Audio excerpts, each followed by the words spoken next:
Welcome to Rob and Tony's Cinematic Adventure. I'm Rob Wilson. And now I'm Tony the Quano. So, Tony, today we are going to travel to the 80s, to 1987 to be exact, for that classic The Princess Bride. Yes. A movie that has a little bit of something for everybody. It's got adventure, it's got fantasy, it's got true love, it's got fencing, it's got miracles. Kissing. It's got kissing.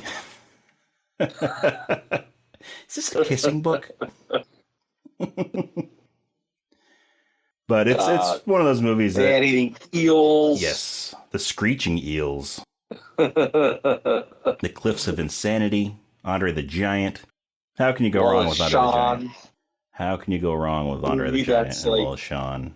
And Mandy Patinkin. Movie that has spawned several different memes. Mm-hmm. Yep.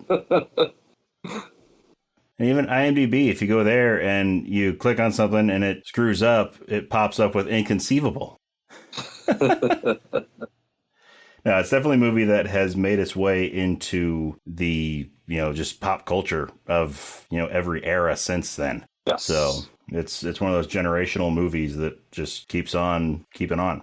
And it was a modest box office movie. I wouldn't use the term flop because I kind of think that more towards big budget movies that don't do well at all or do perform well under expectations. But it's a modest type of hit, right? Yeah.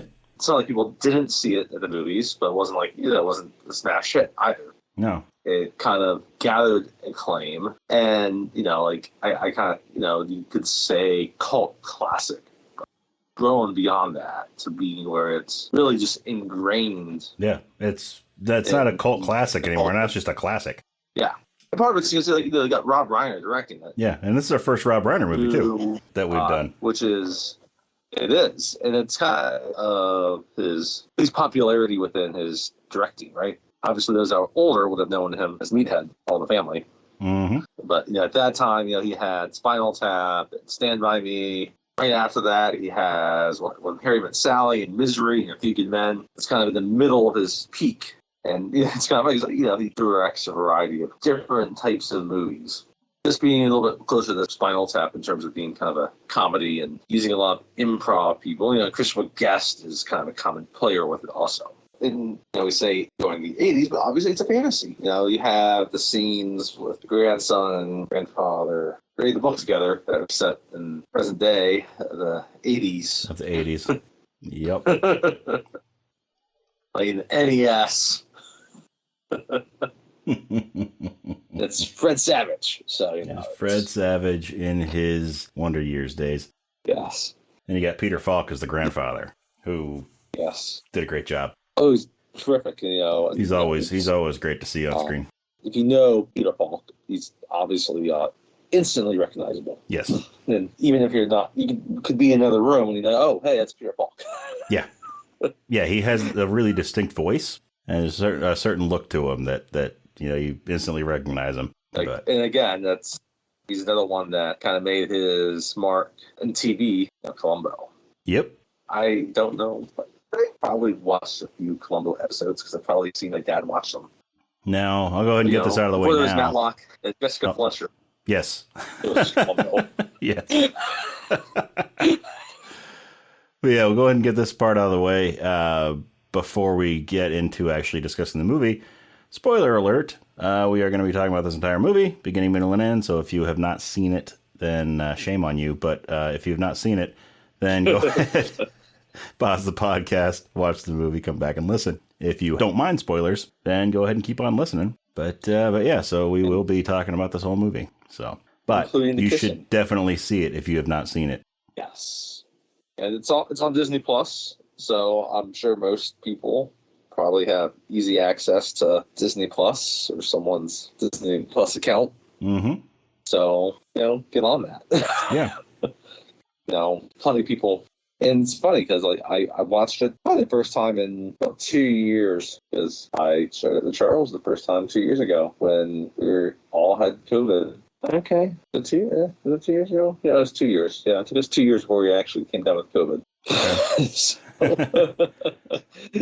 And it's all right, at home. This is in May, actually. They got it in May. Okay. So, so all right, you should watch The Princess Bride because there's a boy that's sick in it. It's fitting. Oh yeah. So okay, so that's the first time Charles saw it. Do you remember the first time you saw it?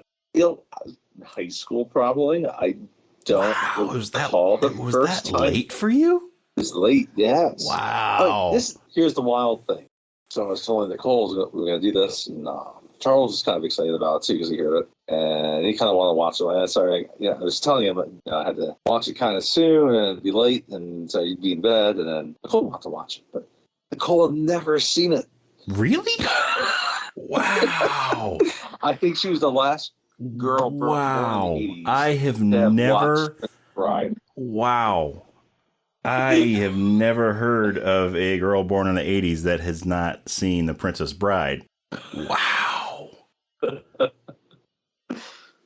How'd you like it? She liked it. Yeah. And it was fun. I think one of the things that sold her on it was that Mandy Patinkin was in it. Well, I saw her walking behind you there a minute ago. Is she still in the vicinity? Oh, no. She's upstairs. Okay. You said you should call her over and we should talk to her for a couple of minutes because it's rare you get somebody who's never seen it before. Yeah. Yeah. And, it's funny. I think the thing she was really struck by it is, just kind of like the look of it plus the tone. Right? Okay. It's okay.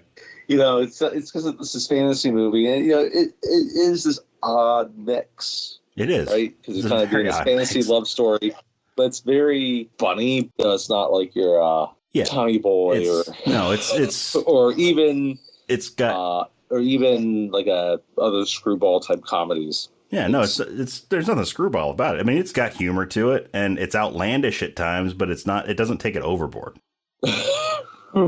Right. And we'll get to some of them as we get to those scenes. I mean, there's a few scenes where it's just like it's so totally random and absurd, but it fits. It fits with the movie, with the style and with just everything. Romance angle of it, right? Yeah, but it's definitely toned down because at the heart of it, it's a story that's being told to a sick little boy that doesn't like romance. Right. So you got Peter Falk trying to censor some of the more romantic parts of it. Yeah. And sort of skip through some of that. He offers to skip over the rating scenes, right? Yeah. Yeah. It's a fantasy, and like any good fantasy, there should be monsters or creatures that can be kind of scary. Yeah. Right. Yeah. So the first time I saw it, see. First time I remember, so I grew up starting out 3 sisters, and my 4th sister moved in with us and adopted her eventually. But no, so when I was little, my sisters loved this movie, and they would watch it all the time. I see that. And I remember coming inside one night from playing outside, and they were watching it in the living room. So I sat down and watched it with them. And that is the first time that I remember seeing it. I had to have been, like 88, 89, somewhere in there. So I was like, it's not long. I was like 4 or 5 years old. Yeah. But yeah, so I'll be honest. And I more or less grew up on this movie because it was all of my sister's favorite movie. So of course they watched it all the time.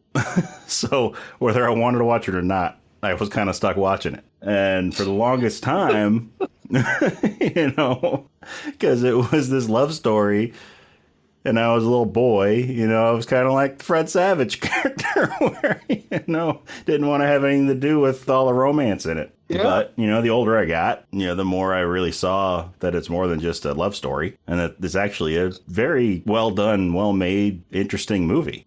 Yeah. And very enjoyable. Yeah. As I think about it, the first time I might have seen this might have been with Jenny and Jesse. I can see that. I remember later after I'd already seen it, watching it in college, and we were watching it on the hill outside the dorm, and we were showing it on the first weekends. But yeah, yeah, but I could see little 6 or 7 year old boys being like, "Well, what's this?" Mm-hmm. because it's like a romantic movie, and Yeah, but I yeah, don't it's funny. Like there is some action in it, but there's like not a lot of action in it. No, but I remember when I was little, mate, I loved everything that had to do with with Inigo and Fezzik. I Yes. loved their scenes. I mean, Andre the Giant was amazing in this movie. I mean, this stuff gets funny. I mean, this stuff even gets funnier as you get older because like the comedy is so well done. Yeah. But yeah, those would be the scenes for a younger boy. They talk about it. There's sword fighting, and so there's one sword fight sequence, but then there's other, like you said, creatures that get involved. Then there's masked men. Yep. Also, they're dressed like Zorro without the hat. Yeah. And yeah, so and one that and I guess in some ways it's like a lot of movies that kind of get their fame via TV. It's an easy one to catch, like it was on TV. Yeah, and I mean, and it's a short movie too, so it's not a hard watch. Yes, it has a good pacing to it, and it's just over an hour and a half long. It's like 97 minutes or something like that. Yeah, it's basically a 2-act movie for the most part. Yeah. But it moves along at a brisk pace, so it's not it doesn't take forever to get through some of the scenes. There's not really too many boring scenes in it. It's everything. Yeah. Every scene really has something that catches your attention. Yeah. And I forgot to mention it is actually based off a book. Yes, it is. The movie. Yes, it is a book written by William Goldman. Who also wrote the screenplay. So it's going to be about as accurate to the book as he would want it to be. If you got the same guy who wrote the book writing the screenplay. So what's interesting is, on this viewing, I just picked up the 4K Criterion edition of the movie. Okay. I forgot they re-released it. Yes, I forgot that they released it in Criterion also. Early Criterion releases. Yeah. Where at the time it might have seemed like a weird Criterion. Yeah. So again, it was also early in Criterion. But like, if you would have looked at Criterion's list around the year 2000, you're like, what's this movie doing on here? Yeah, but yeah, so I forgot that they had released in Criterion, and I saw it online the other day, so I bought it. I mean, I had a Blu-ray copy of it before, but who can pass up a Criterion release of a movie? Yeah. I mean, it's just it's like the peak of what they can be, and it's also Criterion releases have so many more special features and interviews and whatnot. And one of the ones that is on the Criterion release of Princess Bride is, which I thought about watching it with it turned on, but I didn't. I actually considered watching it twice, once with and once without, but I didn't watch it with. But there is a lot of movies will have a commentary, right? Right. This one, rather than I think it's got a commentary on it, but it has also got, so during the movie, it's got Rob Reiner reading, I guess, excerpts from the book. Like as the movie's going on to sort of, I guess, compare scenes. Okay. So I thought I saw that on there. I thought it looked interesting. So I'm gonna have to check that out one of these days. Oh yeah, I see that. Yeah, an audiobook reading of Goldman's novel by director Rod Reiner. Interesting. Yeah, and actually, like his reading of it's like 1987. Okay. But back when it was released. So it's back then. Okay. Anyway, it's funny. Like it's so endlessly quotable. I guess we'll get into that too. I guess talking a lot about the background of the movie or reaction to it. But yeah, no, it's funny though. Like I completely forgot that. Yeah, Criterion the release on. I still just have a regular DVD copy of it. So yeah, not even Blu-ray. I did the Disney Plus viewing of it. So okay, but anyway, movie starts out as we already mentioned. Fred Savage is playing Nintendo in his room, sitting in bed, his RBI baseball. And his mom comes in, checks on him, and says that his grandpa is here to see him. And he doesn't want to see him because he's sick. He doesn't want to deal with his grandpa because grandpa will pinch his cheeks, and he hates it when he does that. Typical kid in the 80s. People don't really pinch kids' cheeks anymore. No, thankfully. Yeah, it always hurt when people did it to me. I don't know why. Old people used to have to pinch kids' cheeks. That generation of people also have their cheeks pinched. And like it didn't hurt, and so they just like, oh well, I'm a grandparent now. I'm going to do this also. Yeah, maybe they see it as sort of a rite of passage or an initiation or something. Like if you're going to grow into an adult, you got to have your cheeks pinched so that then you can pass on the cheek pinching to your grandkids. Anyway. Yeah. Anyway, yeah. So, but he comes in, he pinches his cheek, and Savage looks down about it. But I don't know, like at the same time, like your granddad's like Columbo. Yeah. Like if he pinches Yeah. his cheek, he's still gotta be pretty cool. At that point in time, could you really have a cooler grandpa than Columbo?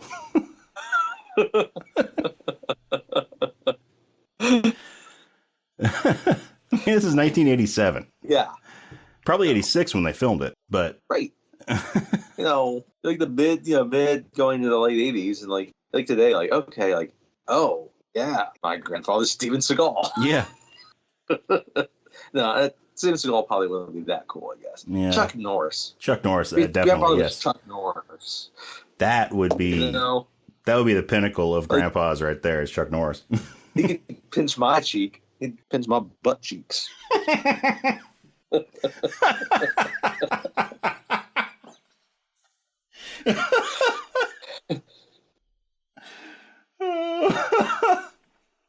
You hear that, Chuck Norris? If you're listening, Tony just gave you the okay to goose him.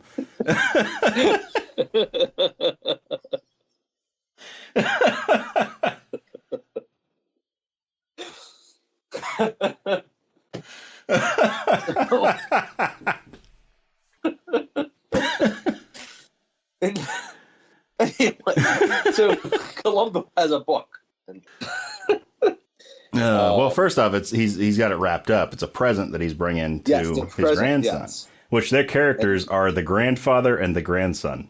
Yeah, that's we their don't character get their names, which I like. I it's a nice small detail, I guess. Yeah.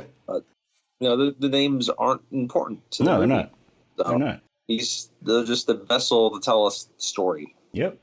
So the present that the grandfather has for his grandson is a book that his father read to him when he was sick, and he read it to his son, Fred Savage's father, when he was sick, and now he's going to read it to Fred Savage because Fred Savage is sick. And so it's sort of to carry on the tradition. And so then I guess we can expect when Fred Savage grows up and has a kid, he's going to read it to his son when he's sick, because at some point in time, every kid gets sick, and they need a good story to listen to while they try to get better.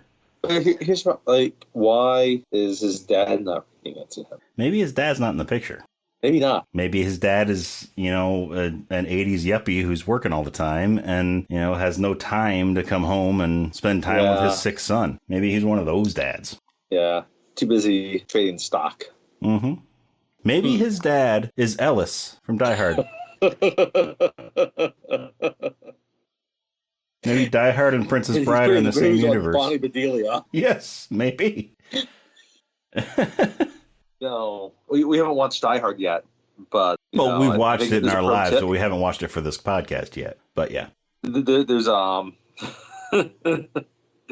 there's a rule within really any movie and any life in general is if you try to put the moves on Bruce Willis's wife, or you even sleep, or not just sleep with her, but just put the moves on her, you will die. Yeah, that's accurate. Like, this almost even happened in The Sixth Sense, but thankfully Bruce Willis was already dead. Yeah. Spoiler alert. Because, there was a guy helping his wife to grief. But he didn't know that. Yep. And had he been alive, that guy would be dead. Yep. So, I mean, just look at... he's dead. So look at, you got Die Hard. You got... Last Boy Scout. You got any other movie where he has a wife who is then hit on by somebody. I am rather convinced that Vincent Vega probably put the moves on. He probably did. On Fabienne. Yeah. He probably did. And Bruce Willis does not like that. He does not approve.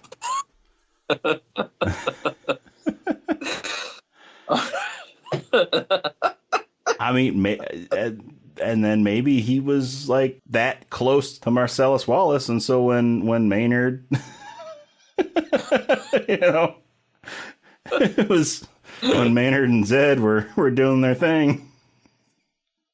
Yeah, maybe that's why he went back in there, because he had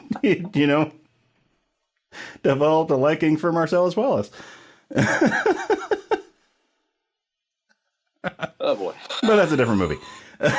We'll get to that one too. But Back to the Princess Bride. A completely different movie.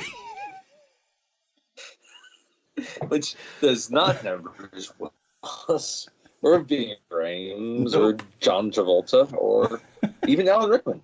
Yeah. But Probably some crossover. They were pretty close. We could figure that out. But anyway. Yeah. so anyway, so the boy doesn't want the book read, No. because he's afraid it's going to be a girly book. yeah, he thinks it's gonna be a kissing book. But his grandpa convinces him to humor him, and he lets him read it. He lets him, at least read part of it. So he starts reading it, and it's the story of Buttercup, this beautiful woman living in the countryside, played by Robin Wright. And Jenny, before Jenny. she became a hippie And and gave Forrest Gump AIDS. Yep, that's another movie too. But anyway, so there's a farm boy that works on her land, played by Cary Elwes. His name's Wesley. And she orders this farm boy around, and every time that she orders him to do something, his only response is, "As you wish." And then he does it. I've always liked this part of it because, you always kind of wonder, like, okay, how does she get all this land? How does she have this farm boy that she can just order around? I always figured that her parents were there somewhere. Yeah.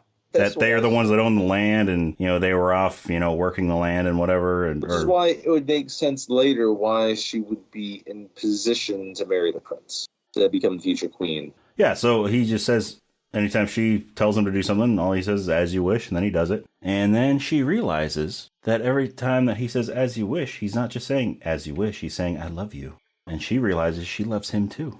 I always thought it was funny when she has him grab that picture that's hanging right next to her head.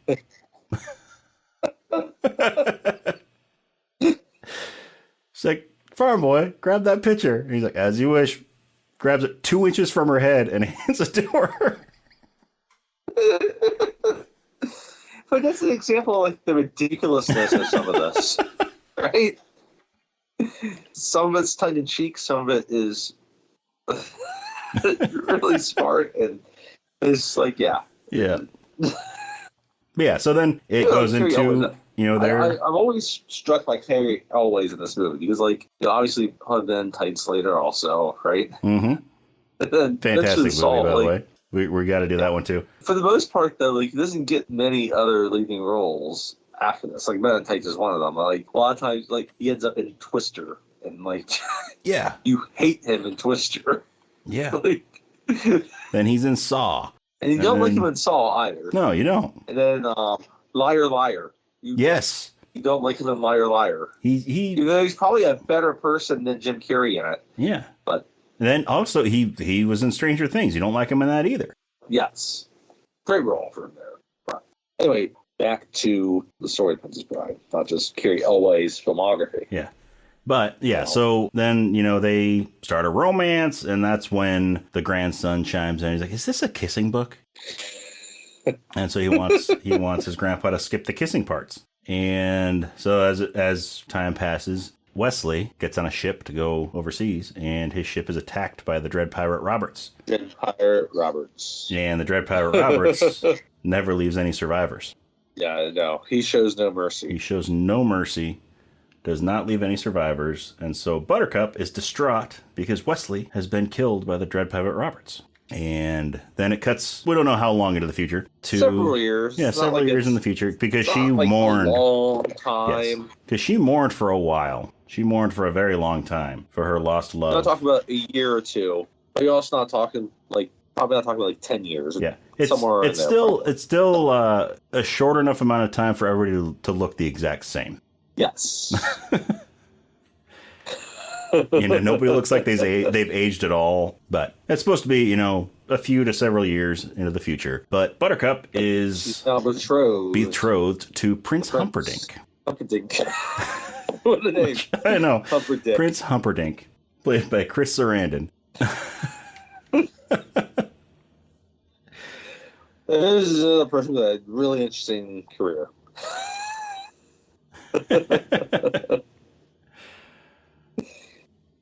Next year, he would go on to be in Child's Play. Very well. He actually has not the crazy role in that movie. But anyway, yeah. but she doesn't want to marry him. And, she gets introduced to the people of her kingdom, right? Yes.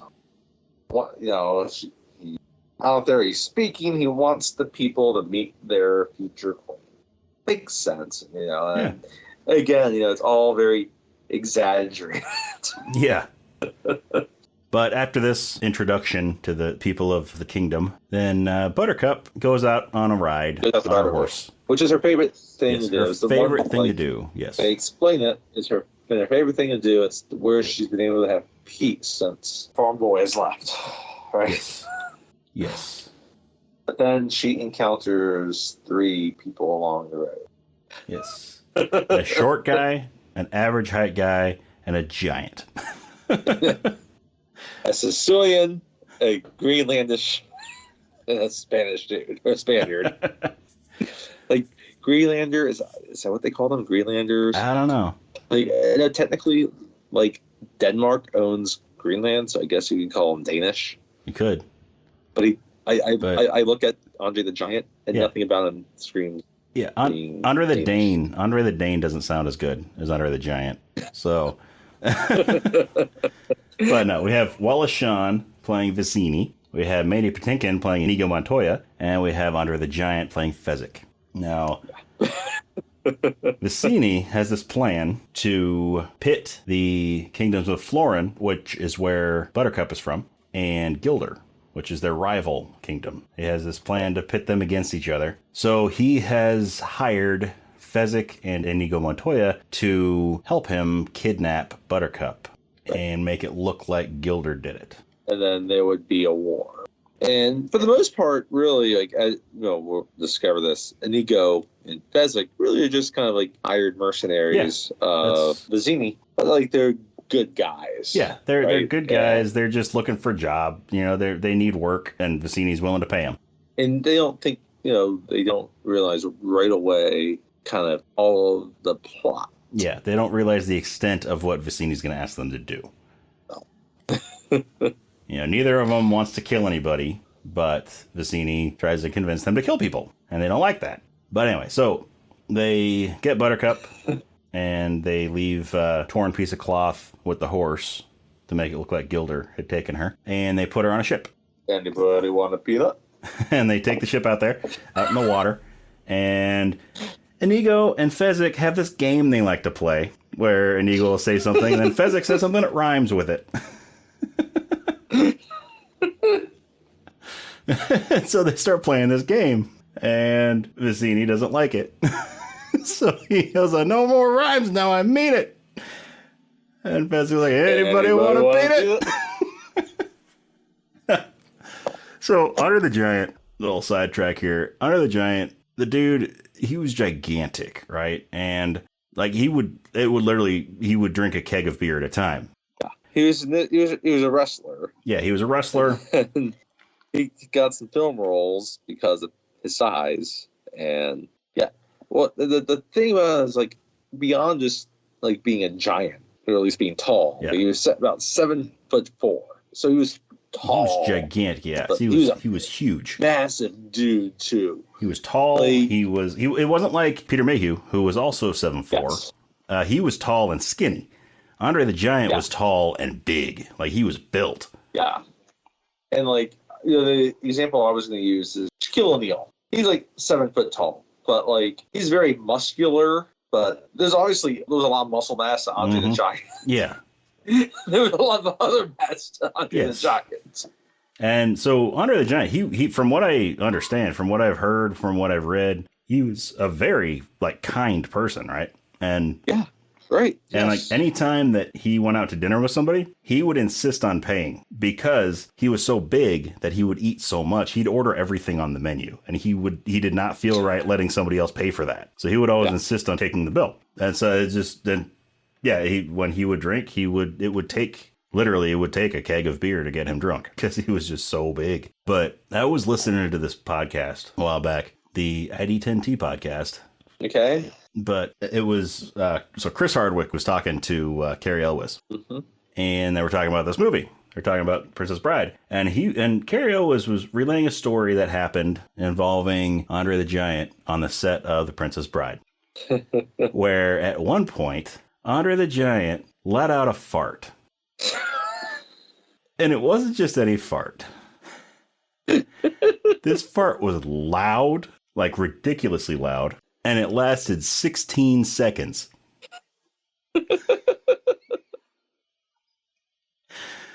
Andre the Giant let out a 16-second fart on the set of The Princess Bride.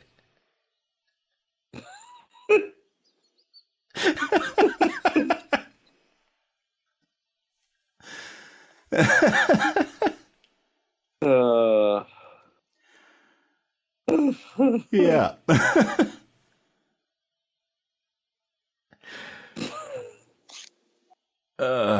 Just think about that smell. Well, like the dude could drink. I could just, like, can you imagine if it's just like a whiskey shit fart? Mm-hmm.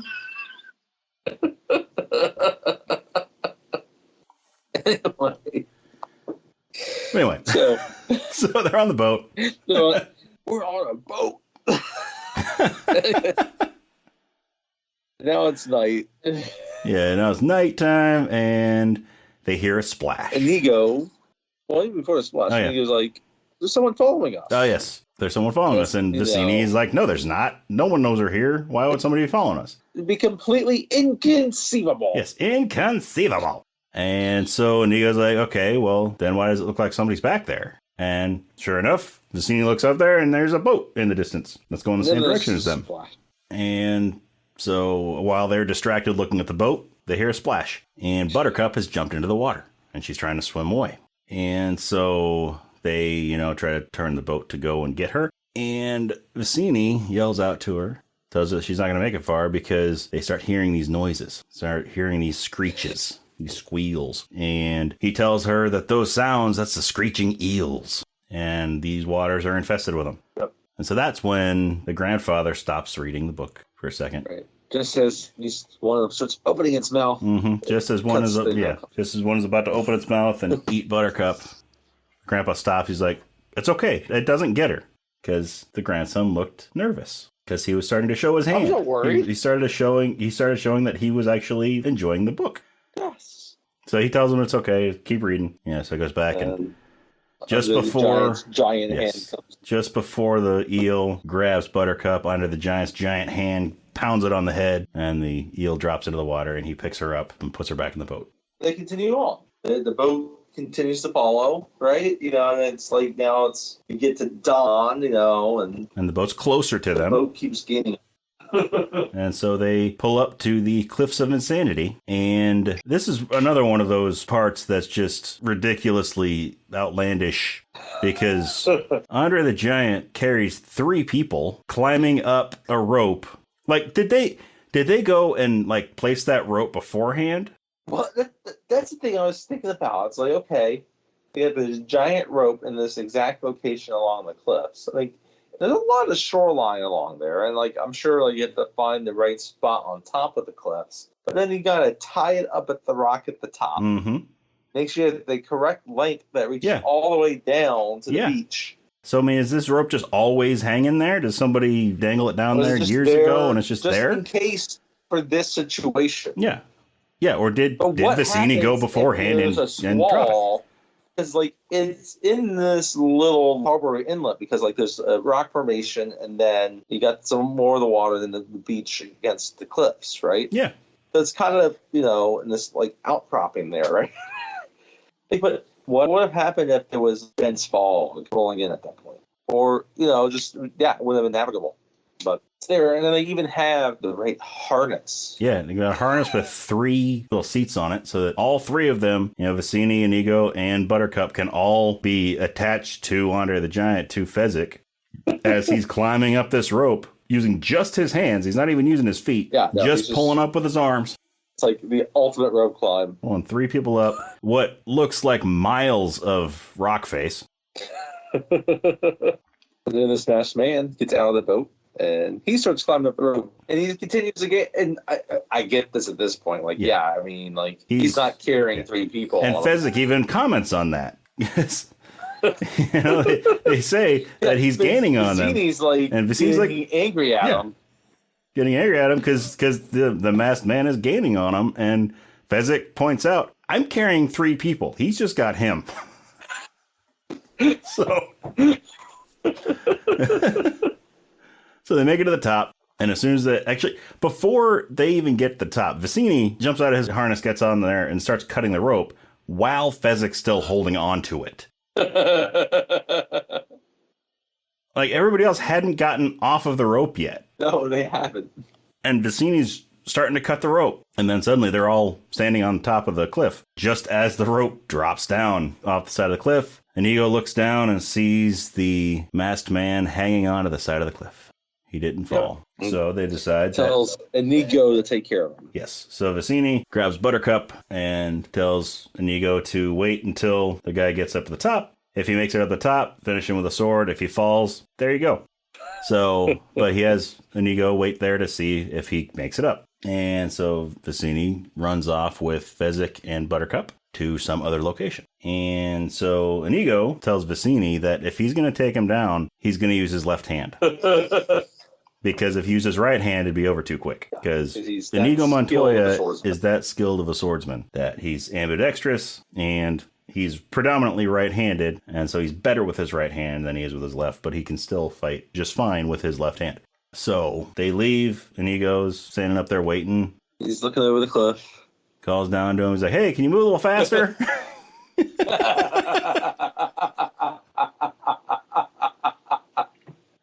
And the masked man, the man in black, calls up to him, well, I could move a little faster if you'd throw me a rope or a tree branch or something. So Inigo undoes some of the rope that's tied around the rock, tosses it down to him, and he climbs the rest of the way up. And here's how good of a guy Inigo Montoya is, right? First off, he gives him the rope to help him climb up. But then when he gets to the top, he doesn't just jump into a sword fight with him.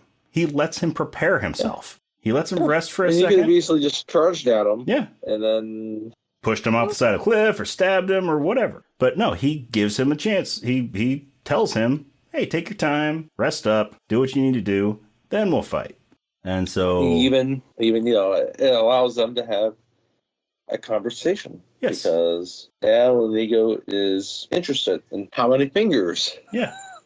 Because, I mean, Inigo doesn't want to kill a guy. No. You know, he doesn't want to fight him to the death. He's just doing it because he was ordered to do it by Vicini. And so... yeah, he doesn't know anything about the guy. He's just the guy that's chasing you after them. Yeah. So, you know, I always thought it was funny. He might be thinking, like, oh, that maybe this person has a legitimate reason to be chasing you after. Yes.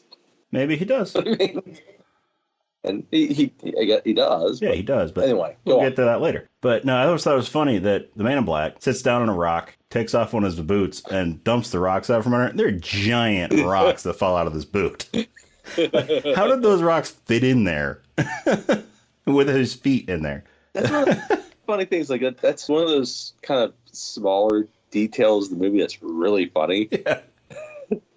Because, like, yeah, he would have rocks, but then it's like, how did they get in there still? Yeah. Like, I mean, that's... How are they that big? How is it not so uncomfortable that, you know, you actually hung on, right? Yeah. Like, I mean, just also... just that uncomfortable, you would just lose your grip. With him being that big, I mean, his boots, you know, fit pretty snugly to his legs and his feet. Yes. So how did they fit in there, rocks that size, while he was wearing the boots?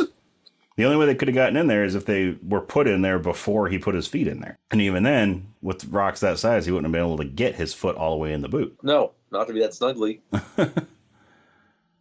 But anyway, so I always laugh at that every time I watch it, just because it's just ridiculous how big they are. But Inigo goes on to, like you said, ask the masked man if he has 6 fingers on his right hand. And he shows that he has 5. So he's okay. Well, I've been looking for a 6-fingered man because when I was a child, my father was a sword maker and a 6-fingered man commissioned a sword. And it was the finest sword that my father had ever made. And when it came time for the 6-fingered man to pay him for it, he refused to pay. He never did. So instead of paying, he killed his father. And so Inigo, being 8 years old at the time, was it 8 or 11? I want to say 11. Okay, 11 years old at the time. He tried to fight this six-fingered man, and he got his ass kicked. The six-fingered man, rather than killing him, left him with a scar on each cheek to remind him of that day. That day, though, he made it his mission.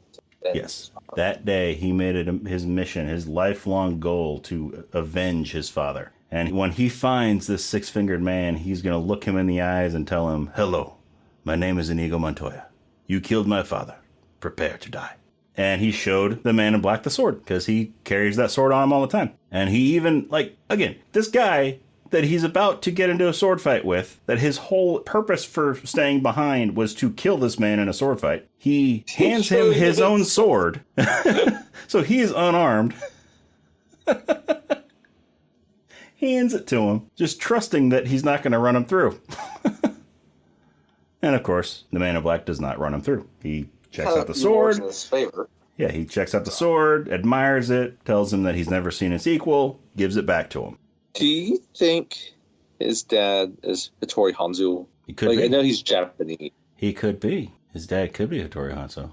But I know the last one, he retired and then he made one for the bride. Maybe he then ended up making one last one for the six-fingered man. Maybe. Could be. Or like the Spanish version of Hattori Hanzo. Hattori Montoya. Yeah. He doesn't make katanas, I guess. Yeah. Makes rapiers. But yeah, so then they get into they start their sword fight. They start their gentlemanly fencing match, both using their left hands. Now, finally, you got the sword fighting, which, your grandson obviously has been waiting for. And it's an entertaining sword fight. It is a very entertaining sword fight. And they're pretty evenly matched. And then Inigo, tells the man in black, he starts smiling. And the man in black asks him why he's smiling. He says, "I know something you don't know. I'm not left-handed." And he switches to his right hand. Yep. And they're fighting upstairs, up to the edge of a little cliff, and about to... the man in black's getting pushed up to the edge, and he tells Inigo, "Well, I know something you don't know. I'm not left-handed either." So there's something you don't know. So he switches to his right hand, and now the fight gets even more intense. And ultimately, the man in black wins the fight, but does not kill Inigo Montoya. He disarms Inigo, and Inigo's down on his knees waiting for the man in black to kill him. And the man in black decides to spare him. Because respects him as a competitor, as a person. He just talks about, it's be like destroying a piece of art. Yes. So he hits him on the head with the pommel of his sword and knocks him out. Because he can't have him follow him on. Yes, because he can't have him follow him either. So he knocks him out and then runs off in the direction that Vizzini, Fezzik, and Buttercup went. There's a question I have. We'll wait on that because obviously, Vizzini, he's kind of watching this from afar. Now he sees the man in black running back towards him again, right? So he understands what's happening. He's like, inconceivable. Yes. Inconceivable. Which he's already said inconceivable like 50 times in the movie. And at one point, Inigo's like, "I don't think that word means what you think it means." Yeah. When they're standing at the top of the cliff. And he hasn't fallen to his death when they cut the rope. You keep using that word. I do not think it means what you think it means.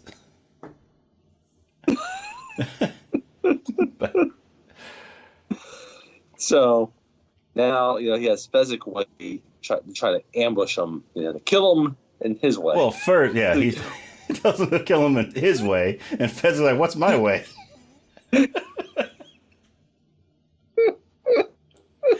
You pick up a rock, stand behind that boulder. When his head comes into the view, you hit it with the rock.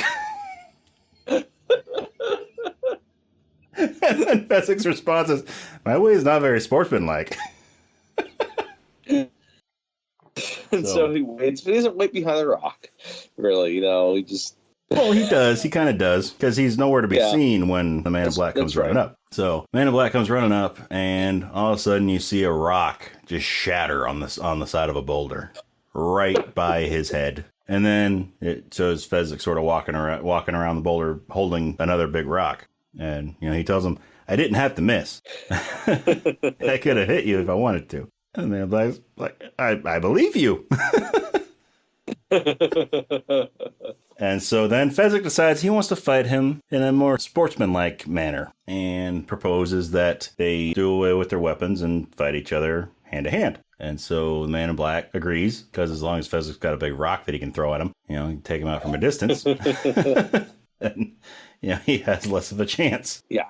So man in black tries to charge at him. He doesn't budge. He tries to grab him and throw him to the ground. He doesn't budge. And so he's just, anytime Fezzik tries to reach for him, he dodges because, he's smaller and quicker. And man in black ends up getting around behind him, jumping on his back, and puts him in a chokehold. And essentially, cuts off his air supply till he passes out. Because Fezzik is not used to fighting just one person. He's used to fighting multiple opponents. And he explains the difference between fighting one person and fighting multiple opponents, while the man in black is hanging onto his neck. Backs up and... Because you have to use different tactics when you're fighting multiple people. And, yeah. That makes sense. I got you, Fezzik. Yeah. So he backs him up into the boulder a couple times and trying to knock him off his back, and then eventually Man in Black cuts off his air supply enough for Fezzik to pass out. I always loved as the Man in Black is rolling Fezzik over onto his back. He tells him, "I don't envy the headache you'll have when you wake up, but sleep well, dream of large women."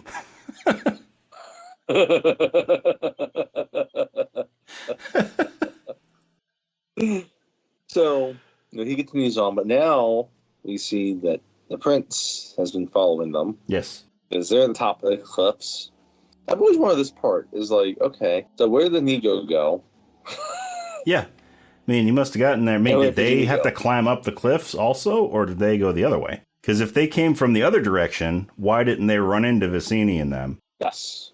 There's a lot of them. They had horses and... Yeah. I mean, it'd be kind of hard to get those horses up the cliffs. Not to mention, you have heavy armor and weaponry. Yeah.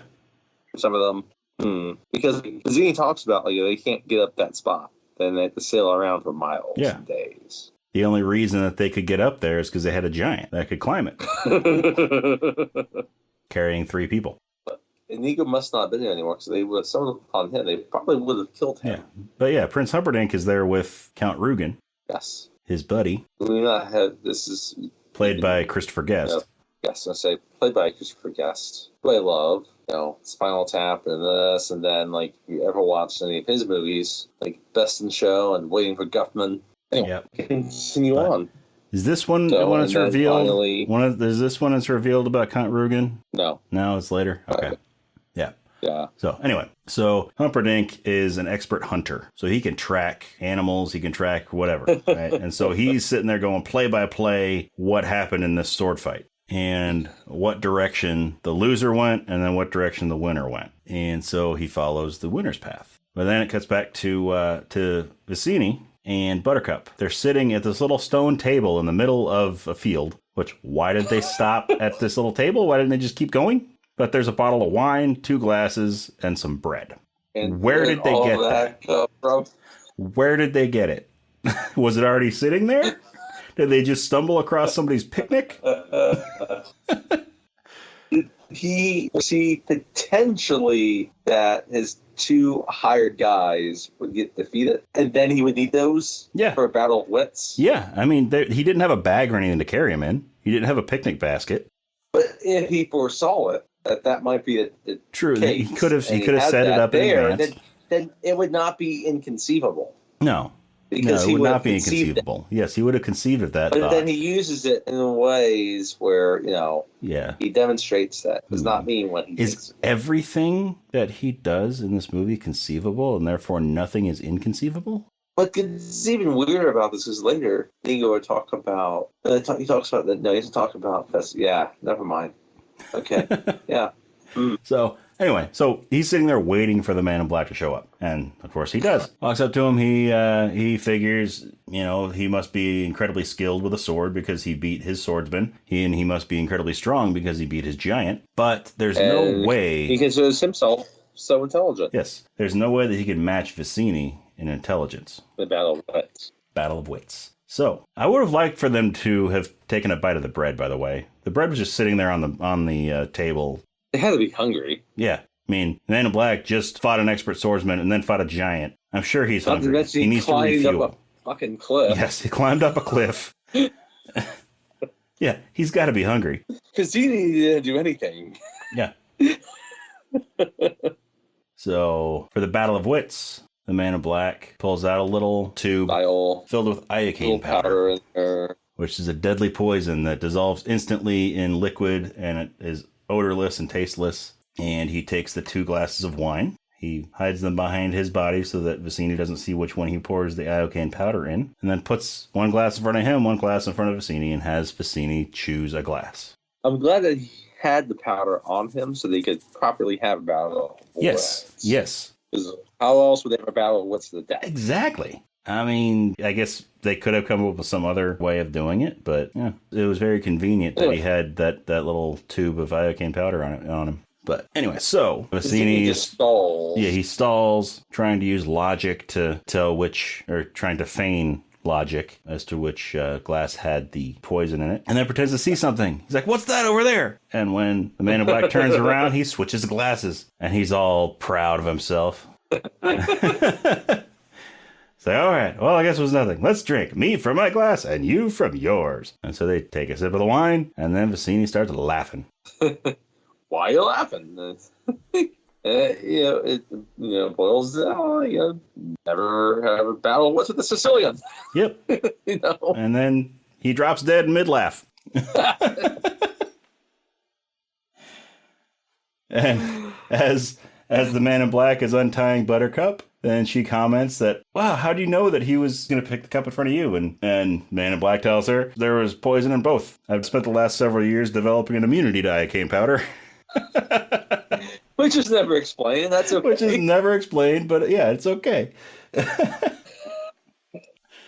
Yeah, so they run off, and they're passing over like this big steep hill. And at this point, like, she's still angry with she's still angry. him. Like, you would think at this point, like, okay, yeah, he saved her. Because like, she might be grateful. But she's angry at him because she realizes that this man is the Dread Pirate Roberts. The Dread Pirate. So the Dread Pirate Roberts, if you remember, killed her true love, Wesley. And so she's mad at him, and Humperdinck is on their trail. So he starts, well, I remember this Wesley. He was a very kind man, and he told me all about this woman that he had at home, his true love, how beautiful she was, and how kind she was, and how he would be ashamed to see you now.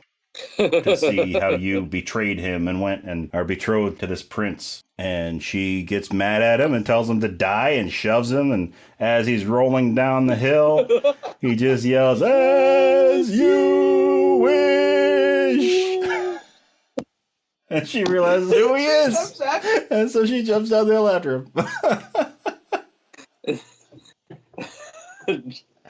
This is the most absurd part of it. She jumps after her. They're both just tumbling down this hill. Chris Farley style. It's like, have you ever seen Black Sheep? The video of those dudes in Scotland that go down the hill after a block of cheese? Yes. Yes. They roll a giant wheel of cheese down, and then people just run down and try to catch it. They're tumbling, rolling down there.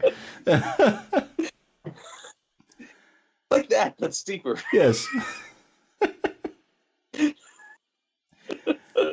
But they both survive their roll down the hill. Yeah, I know.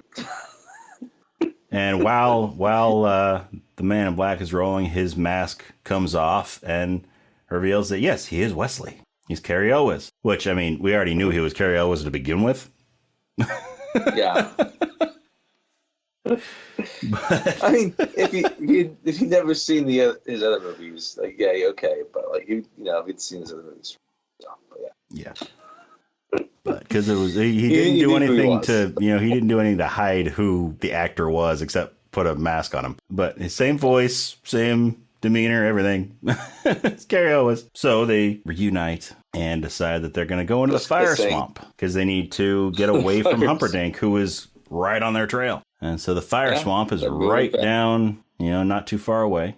So they run in toward the fire swamp. And I always liked the fire swamp. It's like a swampy forest. There's fire, like spurts of fire, like little geysers of fire. Yeah. There's rodents of ridiculous size. Yes, ROUSs. And lightning sand, which they've run into each of those things one at a time. All first they're standing by one of the little fire spurts, and it catches Buttercup's dress on fire, and so Wesley puts it out. And then as they're walking, Buttercup steps on a patch of sand, and it turns out it's lightning sand, and she falls down into it. Like, quicksand is one thing, but lightning sand is like lightning fast quicksand. So Wesley cuts off a vine from a nearby tree, and dives down after her and uses the vine to pull them back out. Lucky for them. He's like, well, we know the dangers of the fire swamp now. We could build a house here and live here. Yeah, he says fire spurts. They click a few times before they ignite, and then the lightning sand is easy enough to spot. And Buttercup asks, well, what about the ROUSs? And this is after. So Wesley tells her, rodents of unusual size, I don't think they exist. But this is after he saw one. Yeah. Because he saw one sitting on a little rock. So he knows they exist. He's just trying to comfort her and make her think that maybe they don't exist. But as soon as he says, I don't think they exist, one attacks him. So he's got to fight it. And it wounds him. Mm-hmm. Like it's a good fight. Oh yeah, it bites him in the shoulder, and it's about to win that fight. And then so he hears the clicking of one of the fire spurts, and so he rolls over and puts the RUS right on top of it so that when it ignites, it burns it. And it hurts it enough to let go of him. And so he gets up, stabs it a few times with a sword, he kills it. And then they make it out of the fire swamp. And as they make it out of the fire swamp, Humperdinck and Count Rugen and Humperdinck's knights meet them. Yoda would like the fire swamp? I think Yoda would like the fire swamp. I think Yoda essentially lived in the fire swamp on Dagobah. Right. Dagobah is very... I mean, sure, it probably didn't have the fire spurt things, but yeah, they could have been. We only saw a small part of the planet. Yeah. Well, you had giant rodents. But, yes.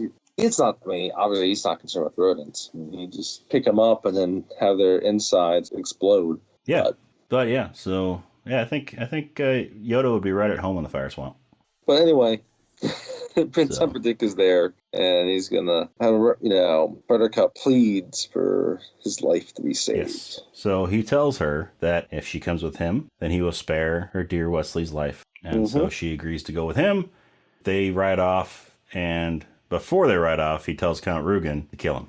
Yes. And so Humperdinck rides off with Buttercup and Count Rugen. The pit of despair. Yeah. Which, essentially will kill him. Just torture him until he eventually dies. So Wesley, before they knock him out, notices that Count Rugen has 6 fingers on his right hand. Yes. And he laughs a little bit. And Count Rugen asks him what he's laughing about. And he says, I know a man that's looking for you. And then they knock him out. And he wakes up with an albino tending to his wounds. And I always like this part too, because he wakes up, asks the albino where he is, and he's like, the pit of despair. Don't even. Then he starts coughing. He's like, don't even think about trying to escape. Mel Smith. Yes, Mel Smith. Another sketch comedy guy. Yeah. He does a great job as the albino.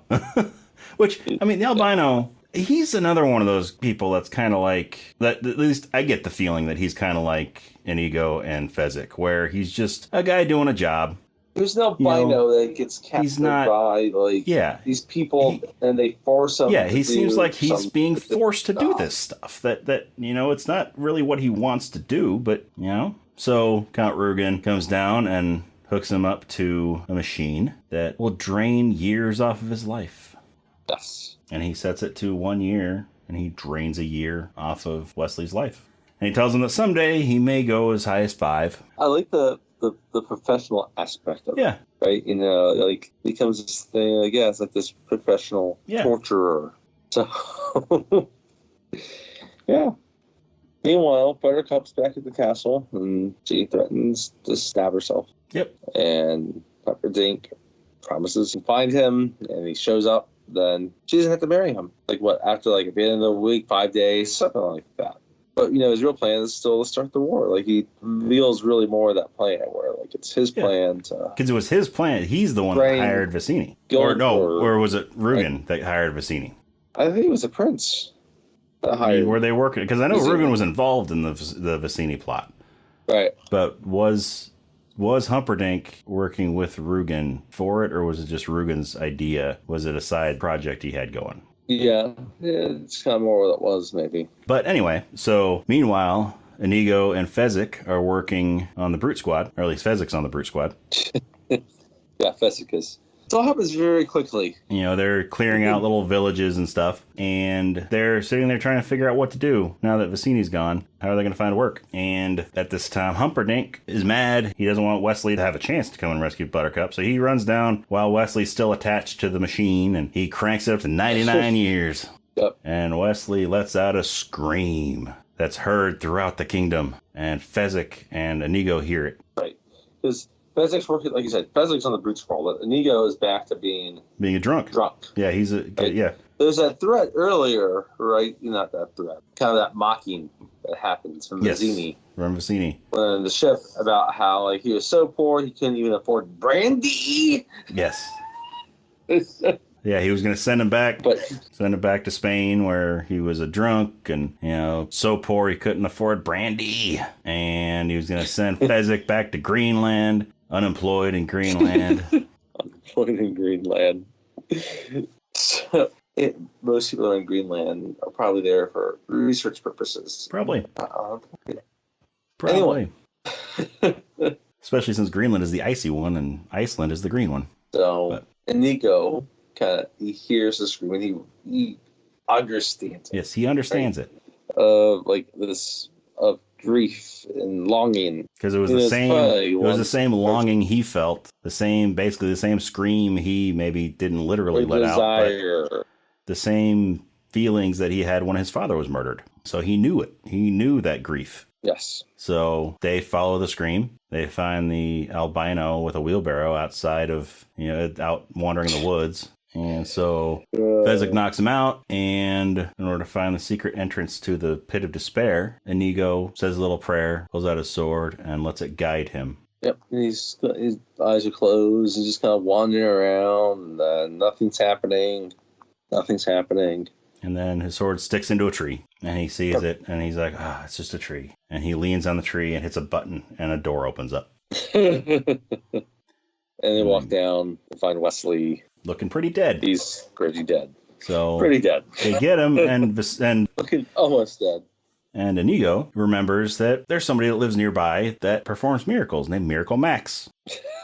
And so they take Wesley, the dead Wesley, to Miracle Max. And we get to Miracle Max's house and find out he's played by Billy Crystal. Brilliantly by Billy Crystal. Yes. I love Billy Crystal in this movie.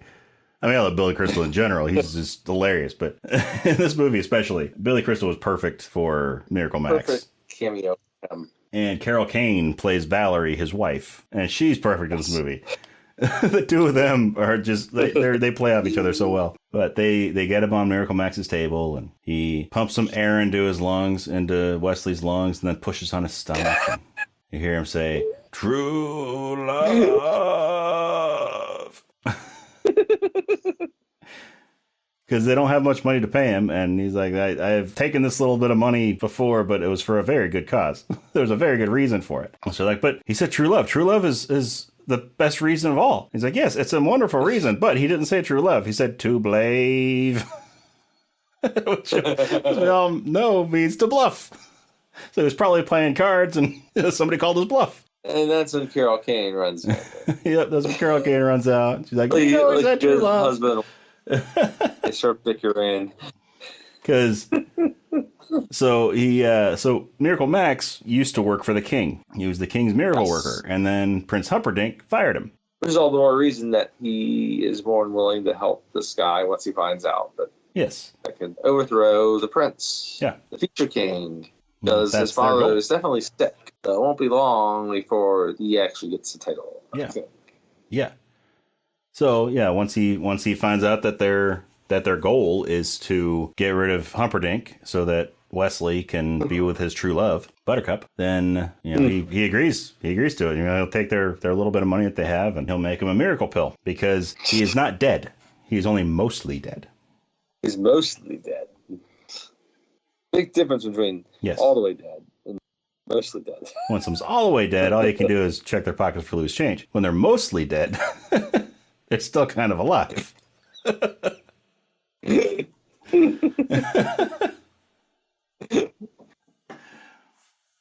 This is so infinitely quotable. Like even the smaller lines, I think there's always ways to find to put them in there. Like that's mostly dead. Yep.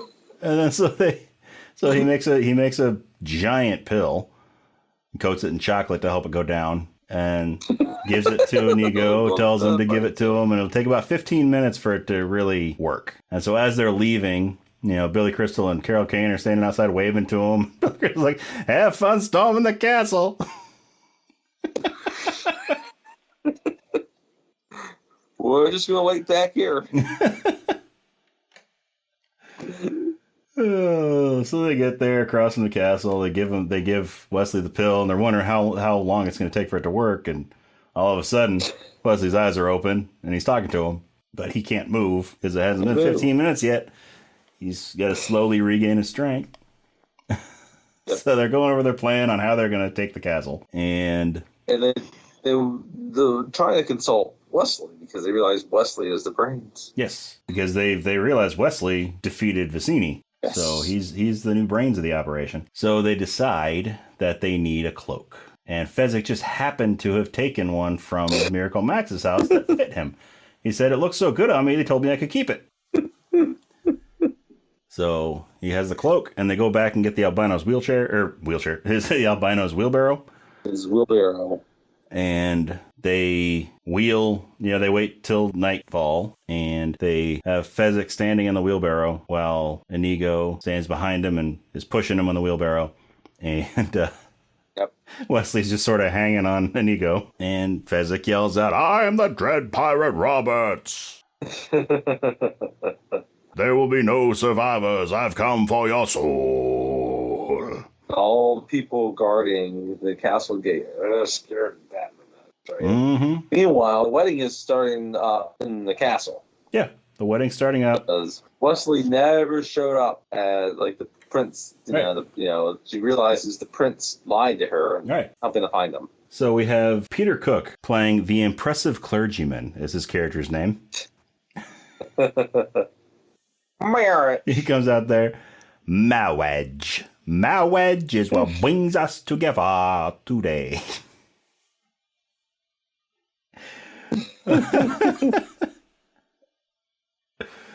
Oh, yeah, this movie is just so quotable. So, Humperdinck has him skip to the end, skip the I do's. To this point, and just say man and wife because it's taking forever. Into the castle.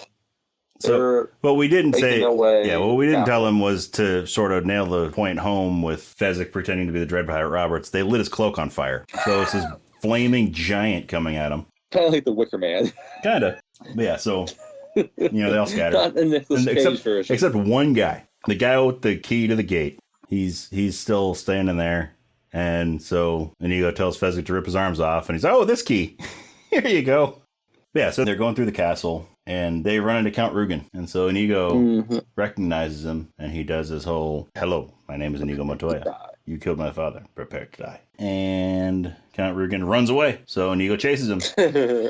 Meanwhile, Fezzik is stuck standing there holding Wesley because he still can't stand on his own.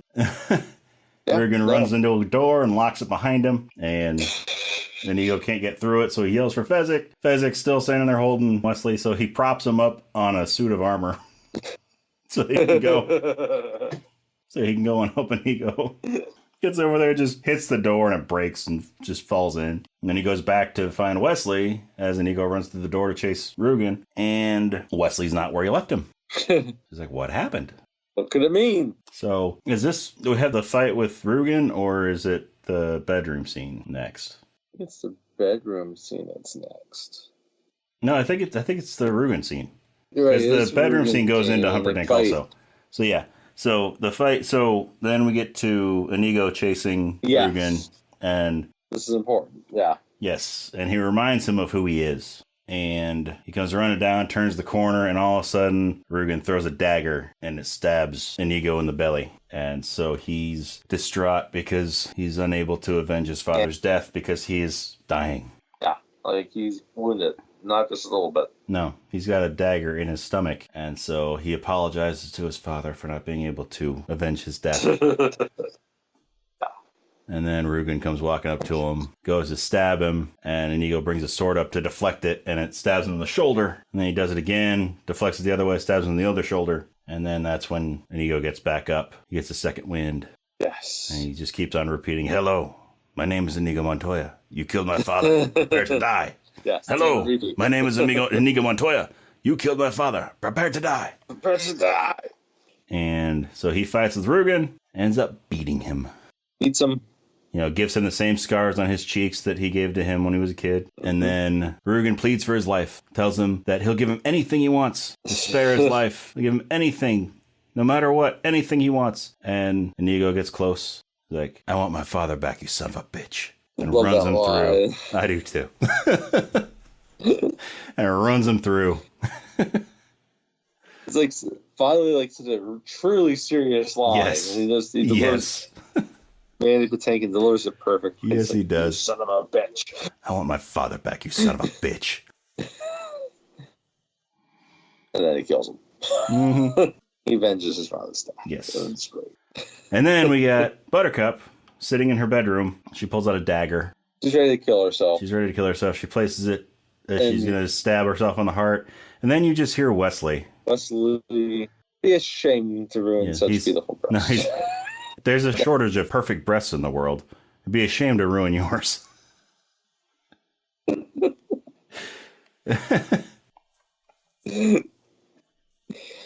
I didn't realize he was talking to Scarlett Johansson.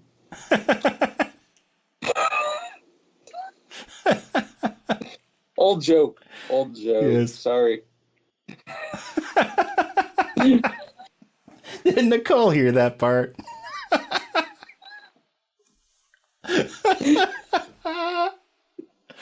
Somebody's sleeping on the couch tonight.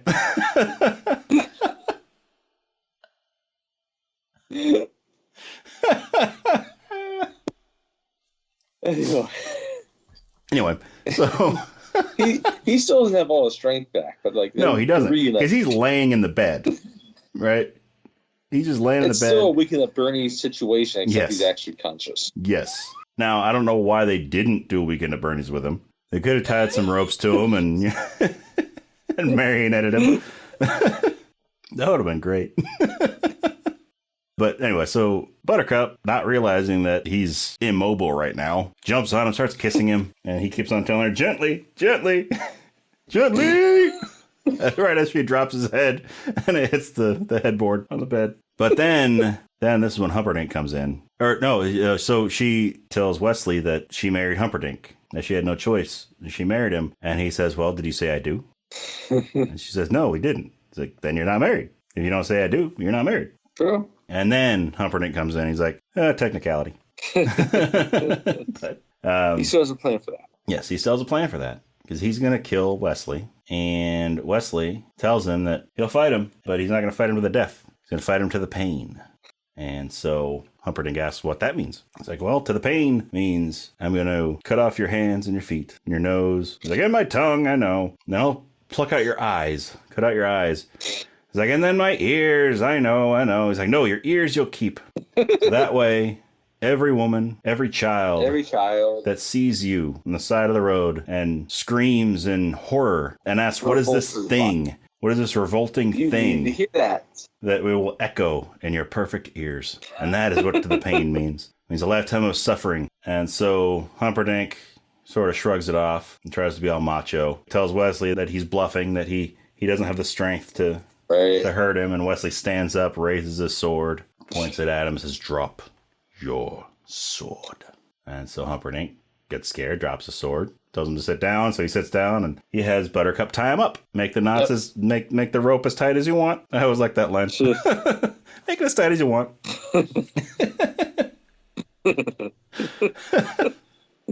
Which could mean a variety of different levels. Yes.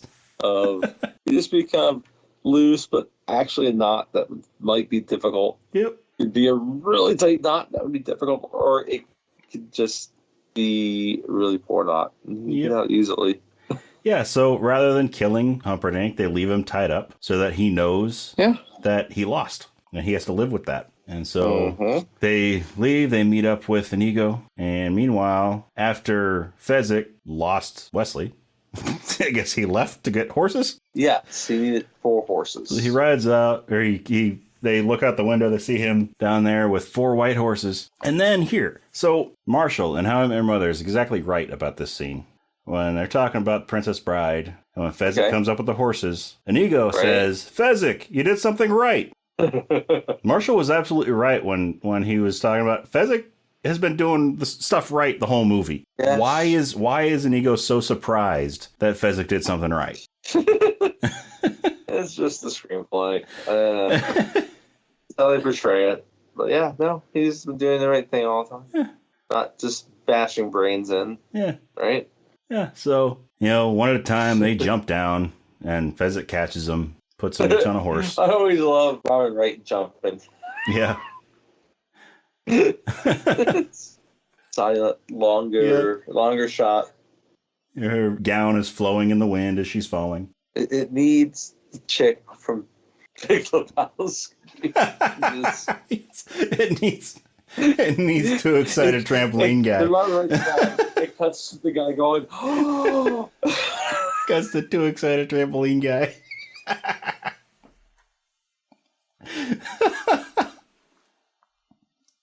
Anyway, how many episodes have we mentioned him in now? Not enough. Work him in every episode somehow. Yeah. Sometimes we'll be very explicit about it. Other times be like, where's Waldo? Oh. So they ride off. And then... Well, before they even ride off, Inigo and Wesley have a discussion. Yes. Inigo's like, what are we going to do now? Yeah, what are we going to do now? And then Wesley's like, well, have you ever considered a career in piracy? Because what we didn't explain earlier was that the Dread Pirate Roberts that captured Wesley was not the original Dread Pirate Roberts. Dread Pirate Roberts is basically a title that has been passed on from person to person. And so he gained favor with the Dread Pirate Roberts that had captured him and then became the new Dread Pirate Roberts. It's kind of like the Santa Claus. Yes. Without the falling off. Without having to kill the previous one and put on their clothes. The clothes were just given to you by the previous one. But yeah, so his intention is to pass on the mantle of Dread Pirate Roberts to Inigo Montoya. And so then they ride off into the night, and it ends when Wesley and Buttercup are about to kiss, and the grandpa closes the book. Because he knows that his grandson doesn't want to hear the kissing parts. But he's like, it's okay, you can read that part. So he opens the book up again, and they kiss, and ends up talking about how their love lasted forever, and they lived happily ever after.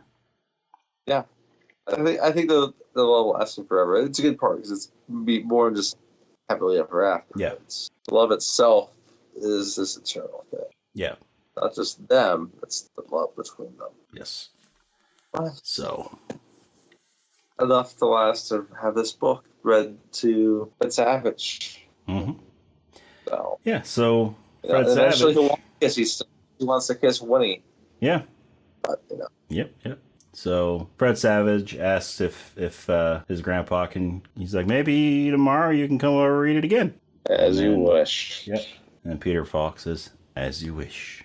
It's a great last line for a movie, right? It is. It wraps up all nicely. Yep. You could even just kind of prompt questions about was the book itself kind of like this love story that was based off some other love story, and it just put in all these fantasy elements. Yeah. You think about Big Fish, and how he kind of exaggerates everything. Yep. It becomes Anyway, but yeah, Anyway, so such a fitting way to end it. yeah, that's Princess Bride. Excellent movie. One of those movies that is universally loved. Yeah, You know, no, it's hard to find somebody that doesn't love it, even generations later from when it came out. It's still no. It's a good thing about it's funny comedy's a tricky one because like comedy can age. yes, Like again, it's more just a comedy. It's super quotable, and not everything that's quotable in it is necessarily something that's funny. yeah, and it's got that the circumstances within the movie. yeah. It's got that combination of comedy and fantasy that sort of, comedy, it's very easy to have a comedy show its age. Just a straight up comedy. Yeah. It's a product of its time. It's, you can definitely tell a 90s comedy from an 80s comedy, from a 2000s comedy. From a 60s comedy and 2000s. This one being made in 1987, yes, there are elements of it that date the movie. I mean, you got Fred Savage playing Nintendo, playing NES. Right. Yeah. Like, everything about his room screams like 1980s, but whatever. But once the story actually gets started, it moves into this fantasy world, this medieval type fantasy world that's more or less timeless. Yeah, and you can go and adapt. Yeah, it's a fantasy world where it's you do whatever you want with it, and it's just situational, and the actors play off each other really, really well. Yeah, it's brilliantly cast. This movie was brilliantly cast. I was thinking about we haven't really talked about how especially once you get Carrie Elways and Manny Patinkin, Andre the Giant together. It's so funny, and you don't need to rely on all the references. You use the situations and the lines and the acting and the timing. Yeah. And even the stuff by itself you wouldn't think is hilarious, but it's become funny and intrinsic watching the movie. It's even there's the meme template where you just have an ego and you don't even need the words. No. My name is Nico Montoya, right? You can put whatever you want in there and you can get the idea. Yeah. So it survived even kind of its initial burst of popularity after, kind of being just modest, right? Yeah. It continued to live on. Yep. Some movies, they may not have been the box office hit, but then they kind of get a second life. But then, after that, it kind of drops off again. Not The Princess Bride. Yeah, it's one of those ones that will continue to live on. Because, every generation, it's a new generation of people that fall in love with it. It's one of those, just like the book, grandfather having his father read it to him, then him reading it to his son, and then him reading it to his grandson. Just like the book, it's a movie that's sort of passed down through the generations. Yeah, that's a good way of saying it. I like that. And it's funny, and in some ways that, it's when you do that, it's how it grew in its own popularity. It's people shared it with each other, right? It allows other people to share it again. Yeah. And then maybe one friend's oh, have you seen this movie, The Princess Bride? It's really funny. So yeah. So that's Rob Reiner's The Princess Bride. And I'm glad we got around to it. Yeah, me too. Because it's funny because it's one of those ones I don't you don't think about how you actually kind of quote it quite often. No. Or you don't think about oh yeah, I need to watch that again, but then you just do it because it's so easy to watch. It's also shorter, and then there's so many situations that you can just drop a Princess Bride quote. Yeah, and it works perfectly. So yeah, so I hope you enjoyed listening to us talk about Princess Bride. If you want to follow us on social media, we are Rob and Tony's Cinematic Adventure on Facebook and Instagram and Threads. The "and" in that is spelled out. It's not an ampersand like it is in the name of the podcast. It is spelled out A-N-D. And then we are also on Letterboxd. And that is correct. Cine Adventure or Cine Adventure, however you want to pronounce it. It's C-I-N-E Adventure. And we're on X or Twitter, whatever you want to call that one. It's R&T Platform previously known as Twitter. Yes. So that's R&T Cinematic. Again, the "and" is spelled out A-N-D. So yeah, if you want to go ahead, if you enjoy the podcast, go to our social media, give us a like and a follow. Send us an email if you want to, and let us know what movies you want us to do, what movies you like, what are your thoughts on Princess Bride? What do you how do you like it? Do you like it? Do you dislike it? Whatever. But our email is Rob and Tony's Cinematic Adventure at gmail.com. And once again, the and is spelled out. I would be interested to see if people actually are indifferent about it. Yeah.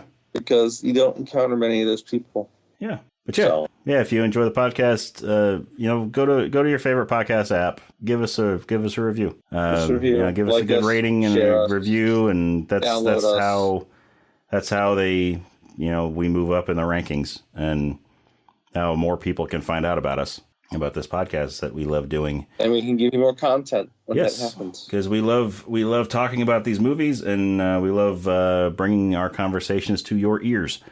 So. Hopefully you enjoy listening to them. But anyway, join us next time when we're going to be watching and talking about The Mummy, the 1999 Brendan Fraser, Rachel Weisz movie, The Mummy. I cannot wait to talk about this. The more I think about it, it's like, yeah, I'm ready to watch this again. Yeah. And I got a lot to say. Yeah. Yep. So anyway, we will see you then.